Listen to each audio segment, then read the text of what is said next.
मुअज़्ज़ज़ असातिज़ाए किराम और मेरे अज़ीज़ तुलबा, अस्सलामु अलैकुम। प्यारे तुलबा, आज के इस पुररौनक तकरीब का ऐलान यौम-ए-इक़बाल के सिलसिले में किया गया। प्यारे तुलबा, इक़बाल वो शख्सियत है जिसने बरसगीर पाक-व-हिंद के मुसलमानों को बेदार ख्वाब गफलत से बेदार। प्यारे तुलबा, बरसगीर पर जब यहाँ अंग्रेज साम्राज्य कायम थी, यहाँ के लोगों पर ज़ुल्म जबर आए थे, लेकिन यहाँ पर कोई ऐसा इतना बड़ा रहनुमा नहीं था जो इन लोगों को, इन अवाम को, इन मुसलमानों को बेदार कर सके और उन्हें अपनी तारीख याद करा सके कि उनकी आवाज़ का हुकूमत है किस तरह है। और इक़बाल ने शायरी के जरिए इन कौमों को बेदार किया। कहते हैं कि शायर जो है वो किसी कौम का आईना होता है, किसी कौम की आंखें होती हैं। इक़बाल एक मुफक्किर, एक शायर और एक रहनुमा थे। रहनुमा से मैं आपको एक यहाँ पर छोटी सी कहानी आपको सुनाता हूँ कि 1492 में कोलंबस ने अमेरिका जो है वो दरिया में गया। अमेरिका उससे पहले पता नहीं कितने हजार साल तक पूरी दुनिया से लापता, यानी दुनिया को उसके बारे में पता ही नहीं था। अमेरिका के अपने जो लोग जिनको यूरोप में जगह नहीं मिलती थी वो अमेरिका बात करता। कोई मुजरिम होता था, कोई इस टाइप के लोग वो अमेरिका बात करते थे। ऐसा जजीरा था जहाँ कोई कानून नहीं थी, जहाँ ने काम की 1492 की बात में कर रहा। लेकिन वो लोग वहाँ पर वही लोग जो थे उनको जो एक अच्छा लीडर आ गए थे 600-700 साल में पूरी तारीख एक बहुत सावधान तारीख थी, लेकिन उसके अंदर एक ऐसा वलवला, एक ऐसा जज्बा पैदा करने वाला रहनुमा उनके पास नहीं था। उन रहनुमाओं की कमी थी। इक़बाल वो पहला शायर, वो पहला मुफक्किर, वो पहला रहनुमा था जिसने इन लोगों को अपनी शायरी के जरिए जो है वो बेदार किया। और अऊज़ु बिल्लाहि मिनश शैतानिर रजीम, बिस्मिल्लाहिर रहमानिर रहीम, तबारकल्लज़ी जअल फिस समाइ बुरूजन वजअल फीहा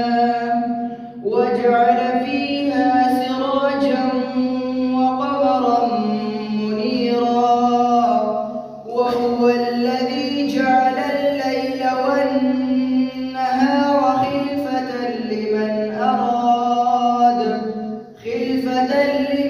अराद अन यज़्ज़करा औ अराद शुकूरा, वइबादुर रहमानिल्लज़ीना यमशूना अलल अर्दि हौnan वइज़ा ख़ातबहुमुल जाहिलून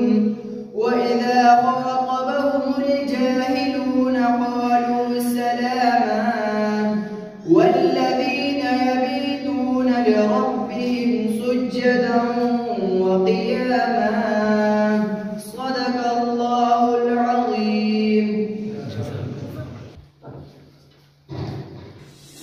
वही है साहिब अमरूद जिसने अपनी हिम्मत से, वही है साहिब अमरूद जिसने अपनी हिम्मत से ज़माने के समंदर से निकला घूरे पर्दा।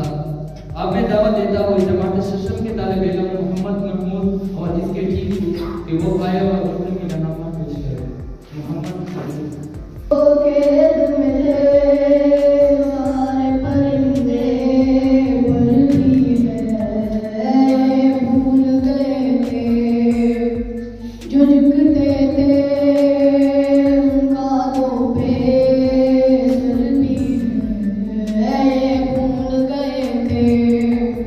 एक घोंसला कैसे बनता है, दिन का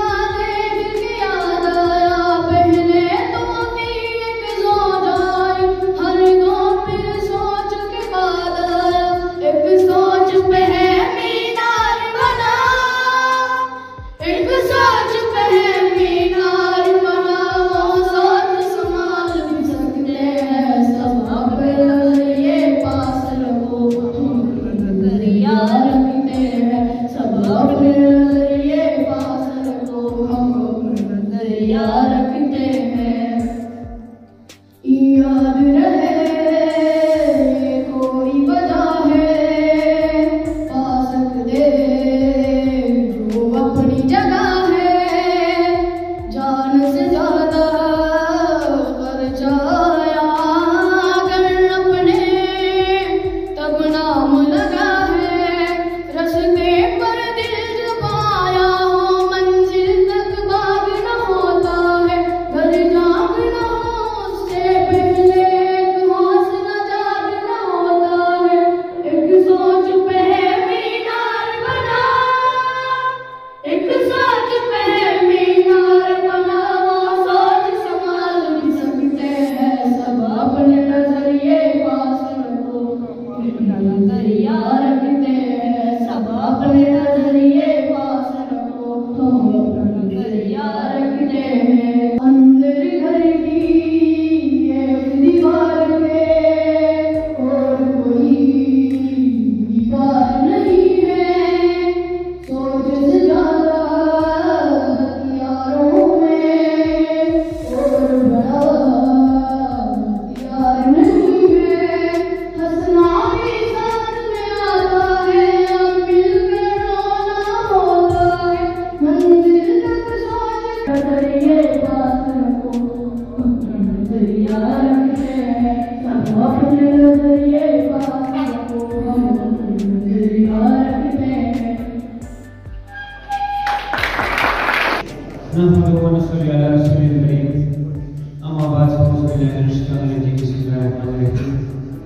जनाब वाइस प्रिंसिपल साहब, मुअज़्ज़ज़ असातिज़ा-ए-किराम और मेरे अज़ीज़ साथियों, अस्सलाम वालेकुम। मेरे आज की तकरीर का मौजू है मुसव्विर पाकिस्तान अल्लामा मोहम्मद इकबाल रहमतुल्लाह अलैह।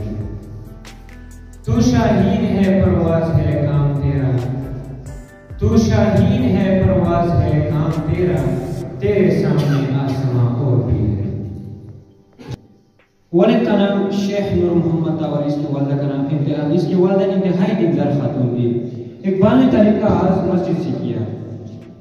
इकबाल ने एक पहले कुरान मजीद पढ़ा, फिर मरे कॉलेज में दाखिल हुए, तो यह इकबाल ने अपने इस हसीन उस्ताद से इस्तेहादा हासिल किया।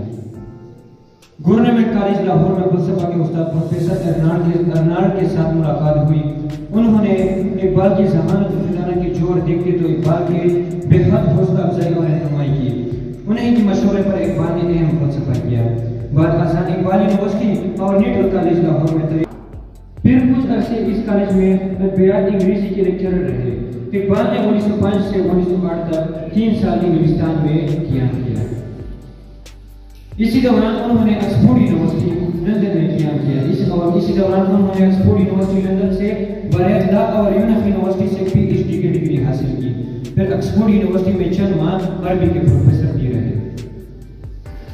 महरूमा वो अंजम का मुहासिब है कलंदर, महरूमा वो अंजम का है मुहासिब है कलंदर, इयाम का मुरक्कब नहीं राकिब है कलंदर। जनाब सदर, 1908 में इकबाल को वतन की कशिश ने वापस आने पर मजबूर कर दिया। यह कुछ अरसे पर प्रोफेसर रहने के बाद मुस्ताफी होकर आरोप मोड़ गया और उर्दू शायरी का मिजाज बदल कर रह गया। इकबाल ने मुस्लिम लीग में शामिल होकर मुसलमानों में आज़ादी की लहर पैदा की, मुसलमानों के लिए एक अलीना वतन का तस्वुर पेश किया, ताकि अब इकबाल की शायरी सिर्फ मुसलमानों को बेदार करने के लिए। अब मैं अपनी तकरीर का अख्ताम इन अशआर से करूँगा। तू अभी रह गुजर में है कैद मकाम से गुजर, तू अभी रह गुजर में है कैद मकाम से गुजर, मिस्र वो हिजाज से गुजर, पारिस वो शाम से गुजर।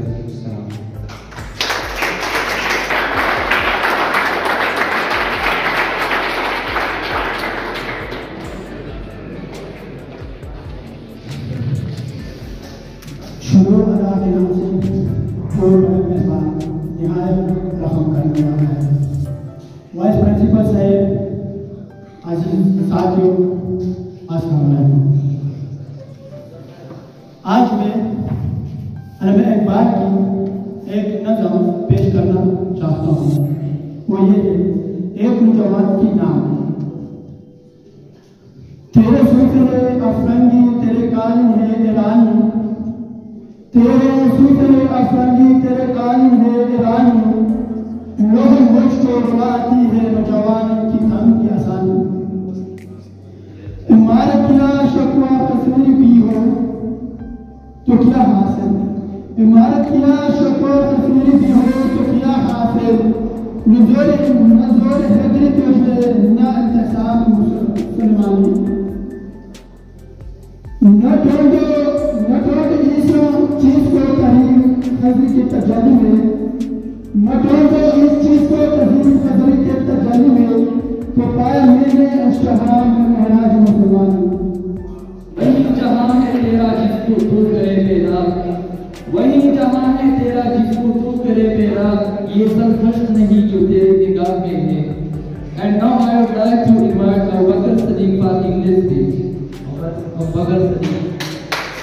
Starting with the name of Allah, who is the most merciful and beneficent. Honorable Vice Principal Sahib, respected teachers, and my dear school fellows, Assalamu alaikum.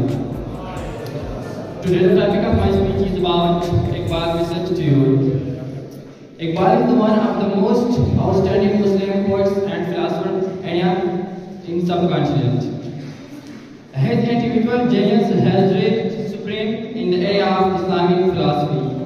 During the 12th century, and with direct and influence, the Islamic inspired millions of Muslims toward a reality of time. He was very much aware of the just that the youth of Ummah and structure their real density than they could have laid in the Muslim of subcontinent. Out of the pit of subjugation early than they did, the young generation is the standard bearer of any nation.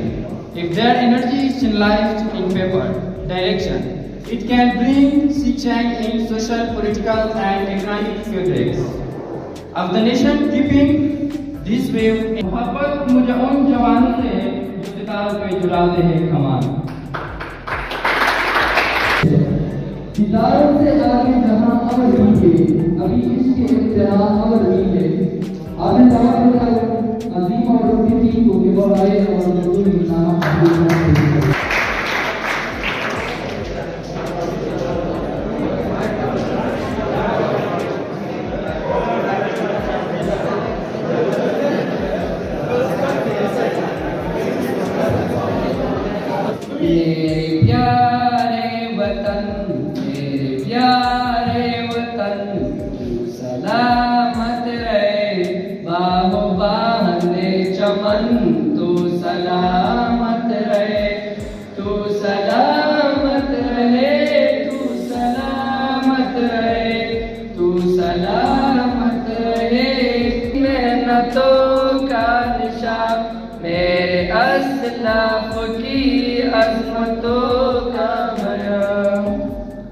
यादगारे चमन तू सलामत रहे, बाहुबाने चमन तू सलामत रहे, तू सलामत रहे, तू सलामत रहे, तू सलामत रहे, तू सलामत रहे। हसी साहिबा बच्चे बूढ़े जवान घड़ी शादिमा, रब के प्यारो करीब हसी साहिबा बच्चे बूढ़े जवान घड़ी शादिमा। ए बहारे चमन तू सलामत रहे, बागबान खैबर है किशा, तो फैजुल मिनन तू सलामत रहे, बागबान चमन तू सलामत रहे, तू सलामत रहे, तू सलामत रहे, तू सलामत रहे, तू सलामत रहे। सबसे परचम सदा तुम उठाए रहो, गिर न पाए कभी उसको ताने रहो। सबसे परचम सदा तुम उठाए रहो, गिर न पाए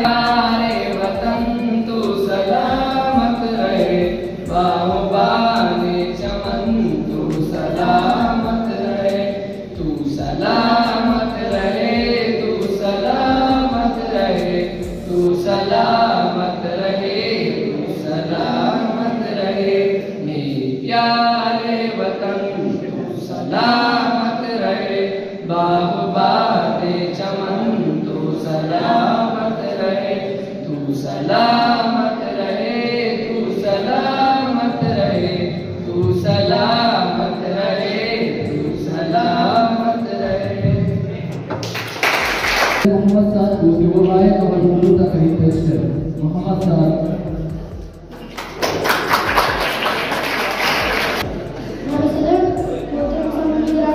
और मेरे अजीज साथियों, अस्सलाम वालेकुम। आज मुझे ये सादत नसीब हुई है कि मैं अपनी बसात के मुताबिक शायरी मुशरिक हजरत इकबाल के लफानी कलाम यानी आपकी शायरी पर रोशनी डालूं। मैं जानता हूँ कि मैं इस बेटा से चंद मोती ही चुन पाऊंगा, लेकिन मेरे लिए ये भी किसी सादत से कम नहीं। जनाब सदर, उर्दू शायरी की पूरी तारीख में जिन्होंने उर्दू फारसी शायरी में जनाब सदर इकबाल ने मुस्लिम नौजवान की मिसाल जो है वो शाही की जो एक मुसलमान नौजवान हयावान से पढ़ने जलालिम अदाए जो उनकी बहुत दिल बहाना, हवाए बयाबा से होती है गारी, जवामर की ज़रूरत है बाजियाना। हमाओ कबूतर कबू का नहीं है, हमाओ कबूतर कबू का नहीं है, कि है जिंदगी बाज की जाहिदाना, झपटना पलटना पलट कर झपटना, लहू कर रखने का है एक बहाना। ये पूरब ये पश्चिम चकोरों की दुनिया, ये पूरब ये पश्चिम चकोरों की दुनिया, मेरा ही लोगों आसमां बेकरारा, ये मैदान देता हूँ मोहम्मद महमूद को कि वो आए और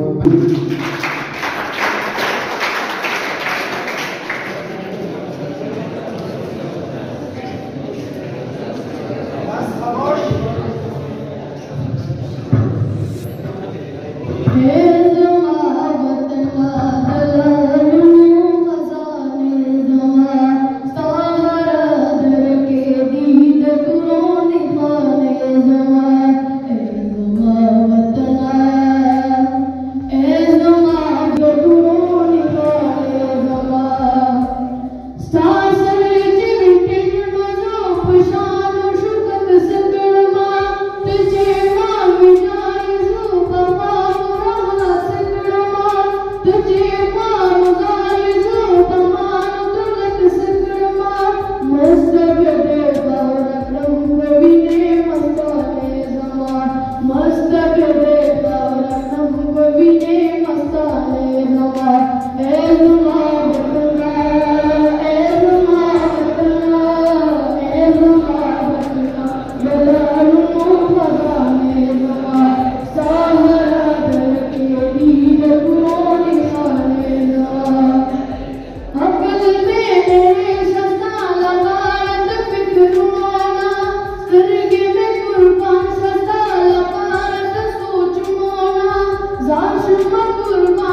अल्लाह फरमाते हैं, नहीं तेरा नशीमन कसर सुल्तानी की गुंबद पर, नहीं तेरा नशीमन कसर सुल्तानी की गुंबद पर, तू शाहीन है बसीरा कर पहाड़ों की चट्टानों पर।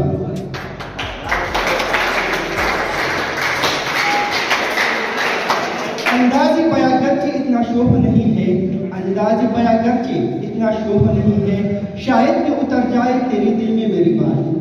फरमाते हैं, अदालत का दिया जाएगा तुझे काम दुनिया की इमामत का।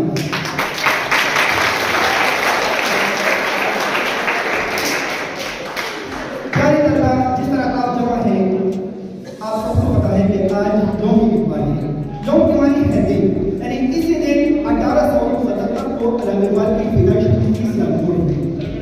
अल्लामा इकबाल एक मुफक्किर थे, एक दाना थे, एक फलसफी थे। हम उनको कहते हैं कि अल्लामा इकबाल जो है वो पाकिस्तान का हाथ देखने वाला है। तारीख की तरह होती जाती है, यानी इसका एक बैकग्राउंड हवा चली जाती है। सबसे पहले मोहम्मद बिन कासिम ने 1712 ईस्वी में सिंध पर हमला किया और इसी तरह उसने राजा जालम को शिकस्त दे दी और इसी तरह वो शहर नशीब में फतह कर रहे थे और इस्लामी रियासत की बुनियाद रख रहे थे। इसी तरह बात पहुंच गई मुगलों की दौर हुकूमत तक। मुगलों की दौर हुकूमत ने 1600 ईस्वी में अंग्रेज तिजारत की गरज से हिंदुस्तान में आए और रफ्ता रफ्ता पूरी बड़ी समीर पर वो काबिज हो गए। उसके बाद बहादुर शाह जफर मुगलों के और मुसलमानों की हुकूमत की उनको खत्म कर दिया। उसी वक्त सर सैयद अहमद खान, वो भी एक मुफक्किर थे, जो कौमी नजरिया सबसे पहले उसने पेश कर दिया कि हिंदू और मुसलमान अलग-अलग कौमें हैं, उनका रस्म रिवाज, उनके त्योहार, उनकी इबादत एक दूसरे से अलग है और वो कभी भी एक मुआशरे में इकट्ठे नहीं रह सकते।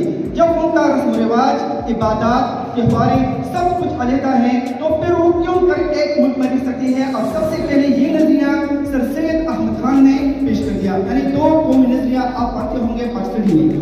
इसी तरह उस नजरिए को तकवीर देते हुए फिर अल्लामा इकबाल, जिसके बारे में सर ने भी बात की, बहुत सारे तलबा ने भी तकरीर पेश की कि वो एक मुफक्किर थे, एक दाना थे और उन्होंने सबसे पहले इस जरूरत को महसूस किया कि मुसलमानों को एक अलग वतन चाहिए जिसमें वो आज़ादाना तौर पर अपनी इबादत, अपने रसूमात, अपने अकायद और हर एक चीज की पासदारी कर सके।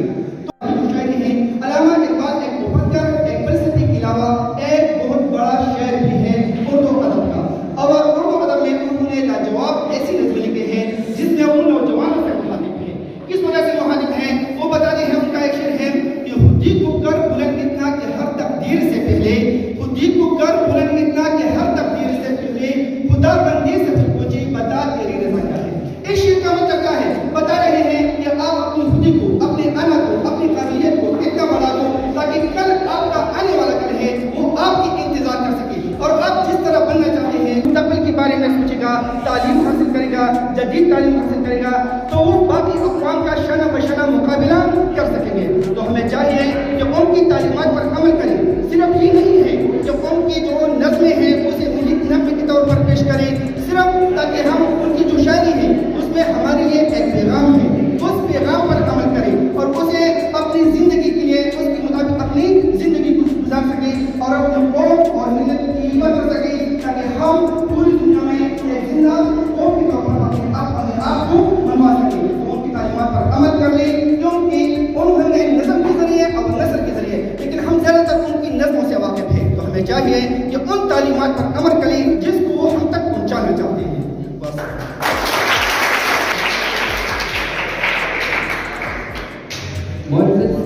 सामीन, और अब इस प्रोग्राम के आखिर में इस प्रोग्राम के मेहमान ख़ुसूसी वाइस प्रिंसिपल अब्दुल रज़ाक साहब को दावत देता हूँ कि वो आए और अल्लामा मोहम्मद इकबाल के हवाले से अपने ख्यालात का इजहार करें। Sir please.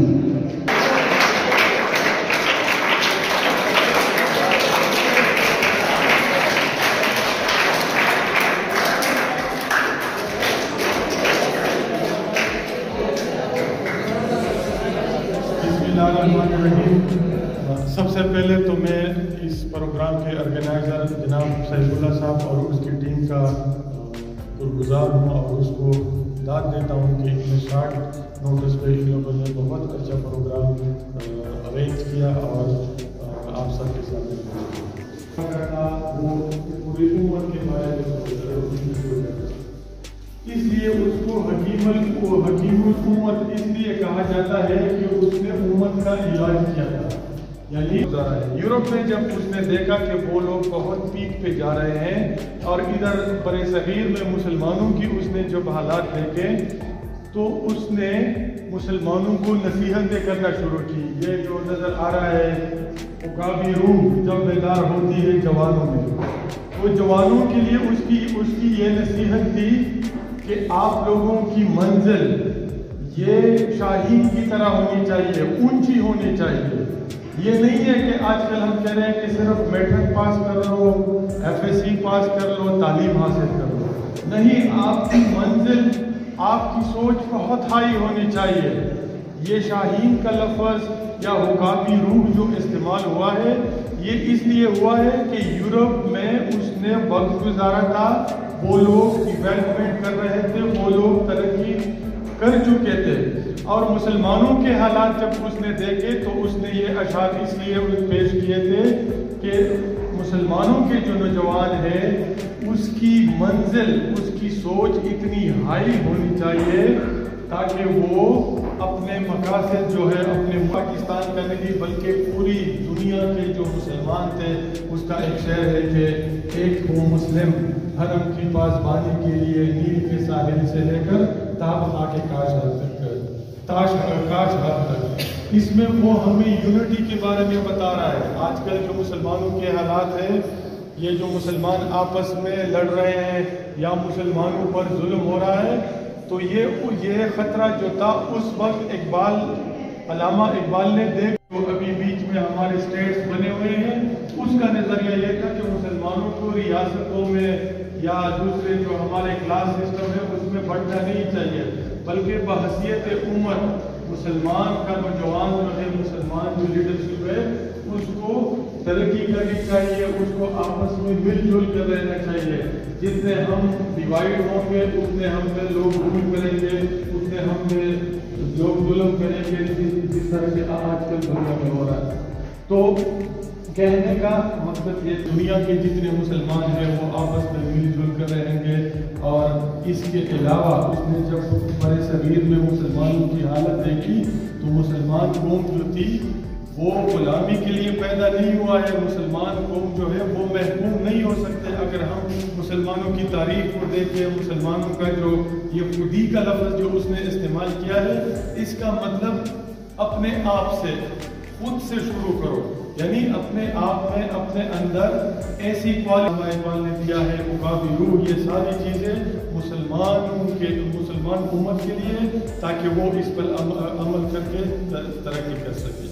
तो उम्मीद करता हूँ कि बेटा ये ख़ासकर हमारे आजकल के जो नौजवान हैं वो अपने हमारे इकबाल ने जो हमें बताया है कि खुद ही अपने आप से शुरू करे, अपने किरदार पर फोकस करे, अपने अखलाक को ठीक करने की कोशिश करे। अल्लामा इकबाल की जितनी भी शायरी है वो हमारे लिए एक नसीहत है। वस्सलाम।